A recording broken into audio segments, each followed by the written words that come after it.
Okay, Ramai Raj Singh says during the early years of the Indian nation state, it was necessary to be socialist in order to better control the population and, by extension, keep the state united. My thoughts.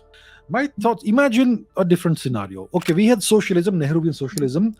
Was Mr. Nehru able to keep the nation, the state united? He gave away chunks of territory. He gave away the Coco Islands to Burma. He gave away the Kabo Valley of Manipur to Burma again. He gave away parts of he gave away gave away Aksachin to the Chinese. After he gave away Tibet to China, he gave away parts of Arunachal to the Chinese. He gave away Jammu and Kashmir, parts of it, large chunks of it to the Pakistanis. He rejected Gwadar. He did not unify. He did not keep the state united through his socialism and his policies.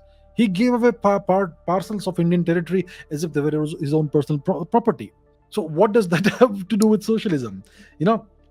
And so of course he was socialist. So if this is socialism, then it was better not to have socialism. Now imagine, let's do a thought experiment. Imagine instead of Mr. Nehru, imagine Subhash Chandra Bose.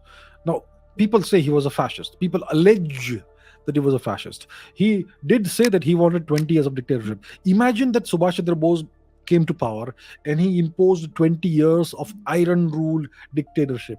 Do you think the population would not have been in control then? Imagine a more drastic scenario. I'm not saying worse, sorry, wrong word. Imagine a more drastic scenario. Instead, this is a thought experiment. Imagine hypothetically, instead of Nehru and Gandhi, you had Joseph Stalin ruling India. A person like Joseph Stalin. Iron rule, no dissent tolerated. Do you think the population would not have been in control? And do you think he would have do you think a person like Stalin would have supplied rice to the invading Chinese soldiers in Tibet? No, he would have actually sent the Indian army to boot the Chinese out of Tibet, and then perhaps he may have annexed Tibet himself. And do you think he would have allowed the Pakistanis to take over POK?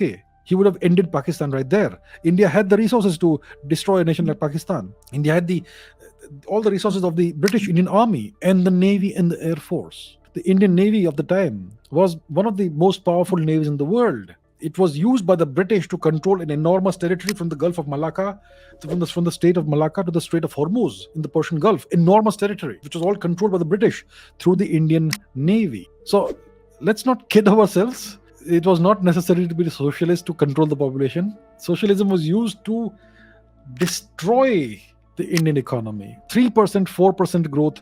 They pejoratively called it the Hindu rate of growth. It was the Nehruvian rate of growth. India, in 1947, India's GDP was less than 2% of the global GDP.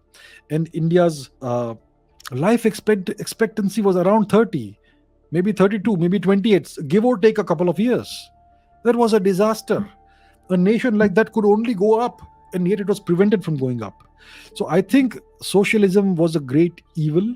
I think Mr. Nehru deliberately delayed India's rise by many decades, and his successors also did that. I think socialism was a great curse for the people of India. What did it do to control the population? What you need to control a population is a strong state. And India's population is not a rebellious population. India's population, go out in the streets of any large city in India today. Do you see cops anywhere? Go to New York, you'll see cops everywhere. Take away the cops from New York City for 15 minutes and you'll see riots and looting and arson. That's what you call a police presence. Total, constant 24/7 patrolling in New York City. And contrast that with any large Indian city. You'll hardly see cops anywhere.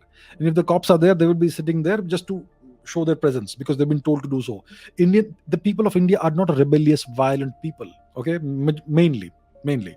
So I don't think that it was necessary to be socialist to control the population. The population doesn't need control. The population is a very civilized, law-abiding population. So yeah, that is my answer to this question. But interesting question that you've asked, sir.